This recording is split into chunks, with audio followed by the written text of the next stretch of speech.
Salam jumpa dengan saya, Admin A di channel Darah Biru Raja-Raja. Di video kali ini akan dibahas 6 wakil presiden pada masa pemerintahan Presiden Soeharto. Indonesia adalah negara dengan bentuk pemerintahan republik konstitusional yang menganut sistem pemerintahan presidensial. Presiden Indonesia menjadi kepala negara sekaligus kepala pemerintahan dibantu oleh wakil presiden dan para menteri. Sejak merdeka hingga sekarang, ada beberapa nama presiden dan wakil presiden yang pernah menjabat. Pada video kali ini akan dibahas secara singkat 6 wakil presiden pada masa pemerintahan Presiden Soeharto.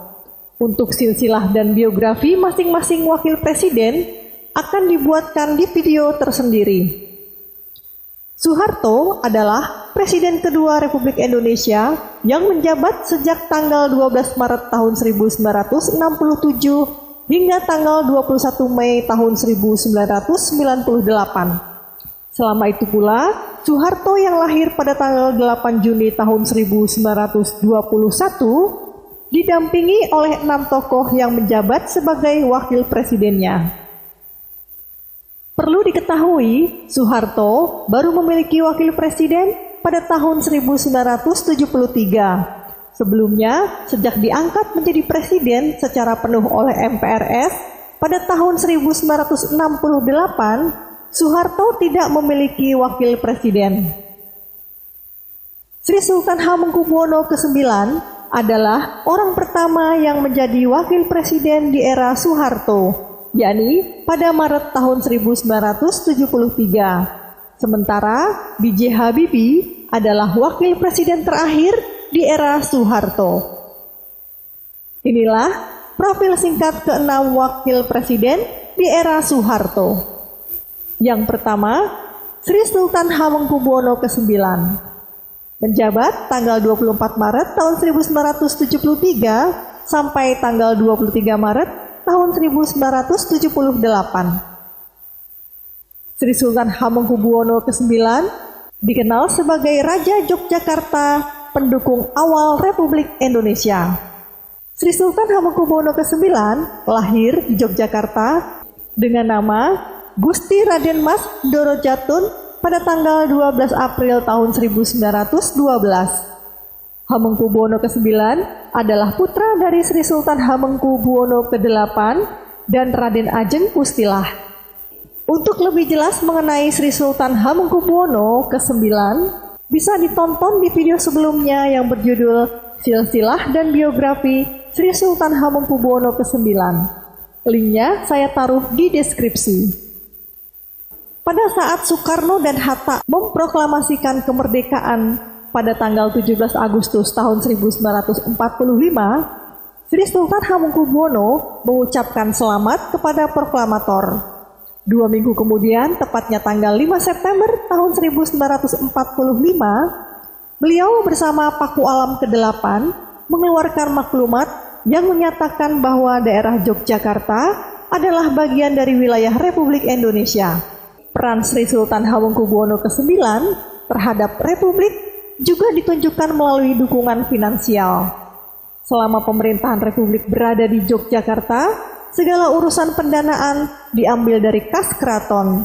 Hal ini meliputi gaji presiden, wakil presiden, staf dan operasional TNI, hingga biaya perjalanan dan akomodasi delegasi-delegasi yang dikirim ke luar negeri.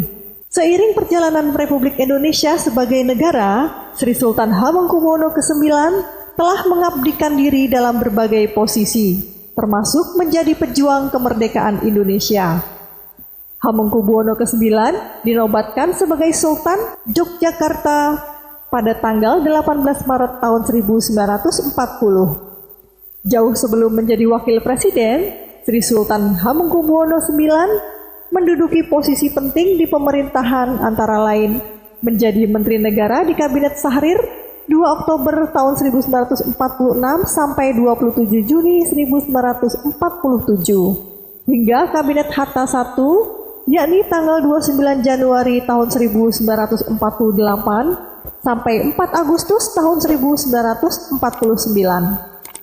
Di masa Kabinet Hatta II, yakni tanggal 4 Agustus tahun 1949 sampai 20 Desember tahun 1949 hingga masa Republik Indonesia Serikat tanggal 20 Desember tahun 1949 sampai 6 September tahun 1950, beliau menjabat sebagai Menteri Pertahanan serta menjadi Wakil Perdana Menteri di era Kabinet Natsir, yaitu tanggal 6 September 1950 sampai 27 April tahun 1951. Sri Sultan Hamengkubuwono ke-9 juga pernah menjabat Ketua Badan Pemeriksa Keuangan dan Menko Equin.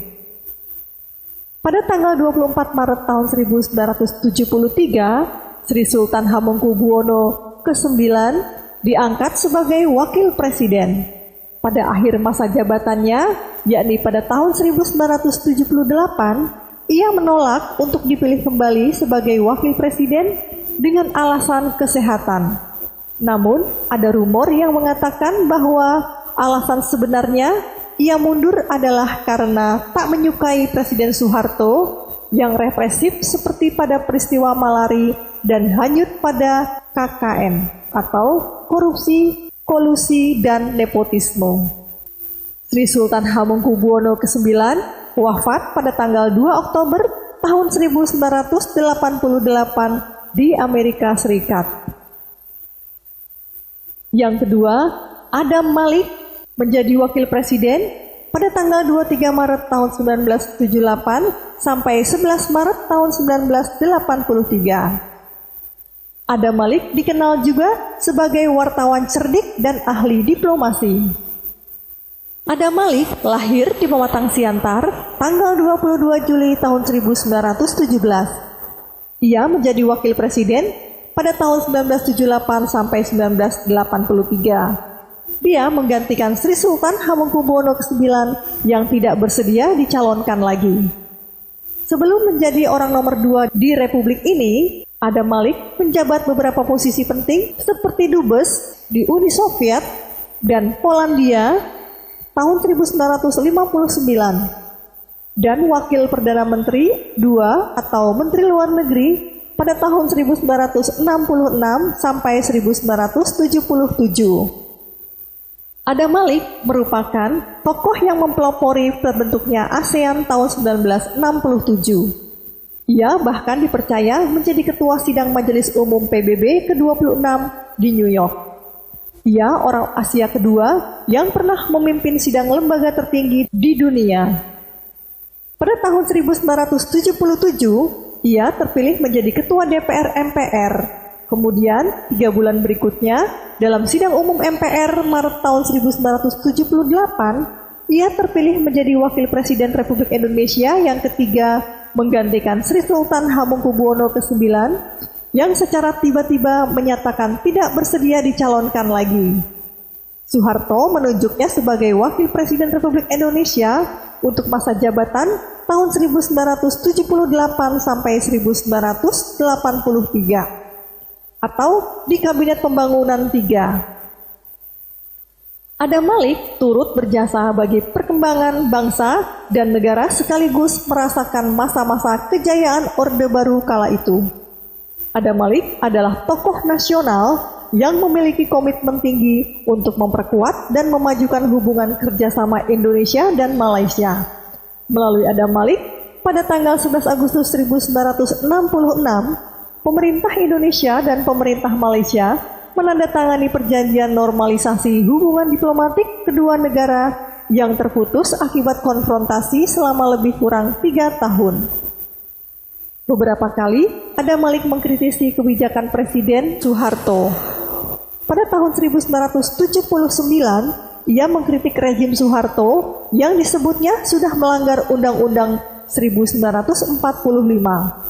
2 tahun berselang, tepatnya pada tahun 1981, Adam Malik kembali mengkritik Soeharto yang ia sebut sebagai epidemik, merujuk pada kentalnya aura korupsi di rejim Orde Baru. Pada tahun 1983, Adam Malik kemudian digantikan oleh Umar Wirahadi Kusuma. Adam Malik meninggal dunia di Bandung pada tanggal 5 September tahun 1984.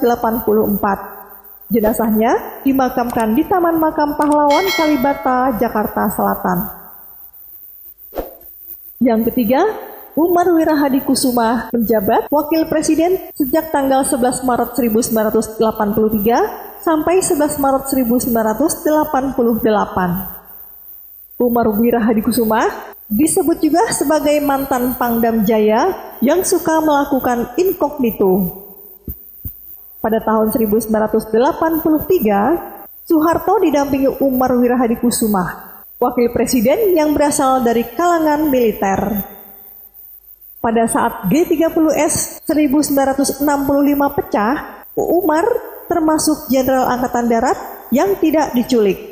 Seperti Soeharto, Umar juga punya jabatan penting. Jenjang karir militer yang dilalui Umar juga agak mirip Soeharto. Dalam sejarah militer Indonesia, Umar adalah orang Sunda pertama yang pernah menjadi orang nomor 1 di Angkatan Darat. Umar pernah menjadi Panglima Kostrad, dikutip dari kostrad.mil.id. Umar Wirahadikusuma menjadi Pangkostrat sejak 2 Desember tahun 1965 sampai dengan 17 April tahun 1967. Dia adalah Pangkostrat kedua setelah Mayor Jenderal TNI Soeharto. Karir militernya makin meroket setelah menjadi Wakil Panglima Angkatan Darat atau Wapangat tahun 1967 sampai 1969. Jabatan Kepala Staf Angkatan Darat pada Desember 1969 sampai April 1973 menjadi puncak karir militernya. Seperti kebanyakan wakil presiden Indonesia zaman Orde Baru, Umar Wirahadikusuma terlibat dalam revolusi sebagai Angkatan 45. Ketika Adam Malik tidak lagi menjadi wakil presiden setelah 1983, Umar disebut-sebut yang jadi calon kuat untuk menggantikannya. Hari Gendut Janarto dalam Karlinah Umar Wirahadikusuma, yaitu buku Sekadar Istri Prajurit 156, menyebut potensi naiknya Umar jadi wakil presiden ini tidak lain karena Umar menjadi orang dekat Soeharto ketika G30S meletus. Pengangkatan Umar sebagai wakil presiden dianggap sebagai balas budi Soeharto. Saat itu, Umar sedang memangku jabatan sebagai Ketua Badan Pemeriksa Keuangan atau BPK. Ketua BPK bukan jabatan prestisius bagi seorang jenderal. Posisi itu kerap diisi oleh jenderal yang dianggap buangan. Umar Wirahadikusuma meninggal pada tanggal 21 Maret tahun 2003 di Rumah Sakit Pusat TNI Angkatan Darat Gatot Subroto. Jenazahnya dimakamkan di Taman Makam Pahlawan Kalibata, Jakarta Selatan. Yang keempat, Sudarmono menjadi wakil presiden pada tanggal 11 Maret 1988 sampai 11 Maret tahun 1993. Sudarmono disebut juga sebagai orang kepercayaan Soeharto. Letnan Jenderal TNI Purnawirawan Sudarmono lahir di Gresik, Jawa Timur, tanggal 12 Maret tahun 1927. Sudarmono merupakan Wakil Presiden Republik Indonesia tahun 1988 sampai 1993. Berlatar belakang militer, Sudarmono memulai kiprahnya sejak zaman Perang Kemerdekaan di daerah Jawa Tengah dan Jawa Timur. Sudarmono bergabung dengan Divisi Ronggolawe berpangkat kapten. Setelah perang, Sudarmono menimba ilmu di Perguruan Tinggi Hukum Militer atau PTHM pada tahun 1962 hingga meraih gelar sarjana hukum. Setelah itu, ia sempat bertugas sebagai jaksa tentara. Sejarah mencatat, Sudarmono adalah Wakil Presiden Republik Indonesia kelima dan menjadi salah satu orang kepercayaan Soeharto ketika Orde Baru masih berjaya. Kedekatan Sudarmono dengan Soeharto kian erat setelah gerakan 30S 1965 yang menewaskan sejumlah petinggi TNI AD. Ketika Soeharto menerima surat perintah 11 Maret tahun 1966 atau Super Semar, yang kelak menjadi kontroversi, Sudarmono adalah orang yang menyalin surat sakti tersebut. Pergantian rezim dari Orde Lama ke Orde Baru ibarat berkah bagi Sudarmono. Ia pernah menjabat sebagai Menteri Sekretaris Negara, Menteri Dalam Negeri, Ketua Umum Golkar, hingga ditunjuk oleh Soeharto yang kala itu sudah berkuasa menjadi presiden untuk mendampinginya sebagai wakil presiden. Dikutip dari kepustakaan presiden perpusnas.go.id, saat menjabat wakil presiden, Sudarmono membentuk Promol Pos 5000 sebagai sarana pengawasan masyarakat. Sudarmono meninggal dunia pada tanggal 25 Januari tahun 2006 setelah menjalani perawatan selama 2 pekan di Rumah Sakit MMC Jakarta. Keesokan harinya, jenazah Sudarmono dimakamkan di TMP Kalibata dengan pimpinan upacara Presiden Susilo Bambang Yudhoyono. Yang kelima, Tri Sutrisno menjabat tanggal 11 Maret tahun 1993 sampai 11 Maret tahun 1998. Tri Sutrisno juga disebut sebagai mantan ajudan setia Soeharto. Tri Sutrisno lahir di Surabaya tanggal 15 November tahun 1935. Suami Tuti Sutiawati ini menjadi wakil presiden RI tahun 1993 sampai 1998 menggantikan Sudarmono. Memasuki tahun 1993, Soeharto sedang bersiap untuk memilih wakil presiden baru. Setidaknya ada 2 nama calon, yaitu Baharudin Yusuf Habibie dan Tri Sutrisno. Nama yang pertama adalah teknokrat yang ahli membuat pesawat dan Ketua Ikatan Cendekiawan Muslim Indonesia yang baru terbentuk. Saat itu Soeharto sedang mesra-mesranya dengan kelompok Islam.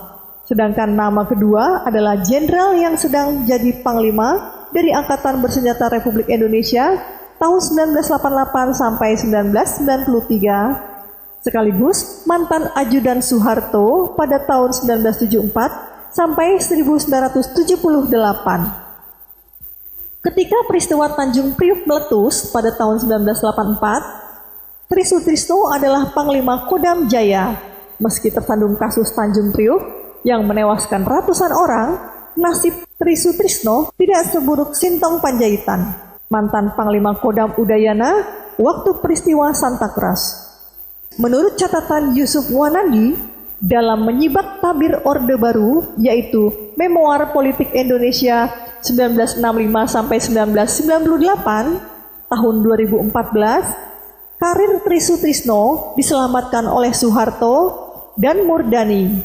Meski sudah mesra dengan kelompok Islam, ternyata Soeharto tidak bisa berpaling begitu saja dari ABRI. Akhirnya, Tri Sutrisno dipilih menjadi wakil presiden pada tahun 1983. Dalam pidato pelantikannya sebagai Wakil Presiden Republik Indonesia, yakni tanggal 11 Maret 1993, Tri Sutrisno berjanji membantu tugas-tugas Presiden Republik Indonesia secara optimal sekuat kemampuannya. Yang keenam, Baharudin Yusuf Habibie menjabat 11 Maret 1998 sampai 21 Mei 1998. Baharudin Yusuf Habibie disebut juga sebagai teknokrat tulen pengganti Presiden Soeharto. Baharudin Yusuf Habibie atau dikenal dengan B.J. Habibie lahir di Parepare, Sulawesi Selatan pada 25 Juni 1936. Setelah hampir 20 tahun menempuh pendidikan dan bekerja di Jerman, Habibie dipanggil Presiden kedua Republik Indonesia yakni Soeharto untuk kembali ke Indonesia pada tahun 1973. Saat itu, Soeharto menilai Habibie bisa memberikan sentuhan baru di pengembangan industri teknologi di Indonesia. Habibie pun kemudian menjadi pendiri industri pesawat terbang Nusantara atau IPTN. Ia juga diberikan mandat oleh Presiden Soeharto sebagai Menteri Negara Riset dan Teknologi pada tahun 1978 dan menjabat selama 20 tahun. Namun saat krisis moneter, Soeharto terpaksa menutup IPTN. Di saat-saat krisis ekonomi, Habibie diangkat sebagai wakil presiden dalam Kabinet Pembangunan 7 pada tanggal 14 Maret 1998. Habibie yang biasanya mengurusi pengembangan teknologi, akhirnya ia ikut mengambil peran dalam krisis ekonomi yang melanda Indonesia pada tahun 1997 sampai 1998. Habibie diangkat menjadi Wakil Presiden Republik Indonesia pada tanggal 14 Maret tahun 1998. Namun, kerusuhan dan gejolak politik yang berpusat di Jakarta akhirnya menggulingkan Presiden Soeharto yang telah berkuasa selama 32 tahun. Setelah lengsernya Soeharto, pada tanggal 21 Mei 1998, Habibie pun otomatis diangkat menjadi Presiden ketiga Republik Indonesia.